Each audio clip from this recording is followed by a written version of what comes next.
Selosa ka ba? Nasa lugar. Very transparent. Sayang nga. Kung pwede lang i-rewind. Diba? Sana na-rewind ko Hindi So, selosa ka noon? Kasi may dahilan. Ang babae hindi magsiselos ng walang dahilan. At kapag wala kang selos na ramdaman, fine, sinasabi niya, hindi ka pwede magselos kasi wala kang trust. No, babae, nature ng babae yan.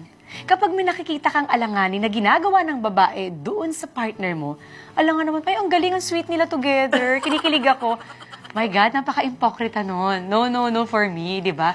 Kapag may sitwasyon na nakikita mong alanganin, magre-react ka talaga. Yun nga lang, ang problema ko doon, nagre-react agad ako doon sa babae.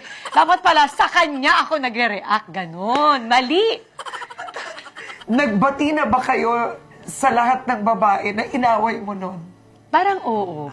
Pag nakikita ko sila, naiilang sila kasi alam nila yung sitwasyon kung bakit ko ginawa yun sa kanila. Pero ngayon pag nakikita ko, I'm trying to be civil, tapos may isang pagkakataon na ako na nag-initiate na pinapatawad na kita. Sinabi mo yun? Yes. Yes. Naloka siya. Naloka siya. Para ang punto ko kasi sa buhay na sobrang happy ako sa binigay ni Lord sa akin. Wala nang dahilan para yung bitterness ko nandito pa.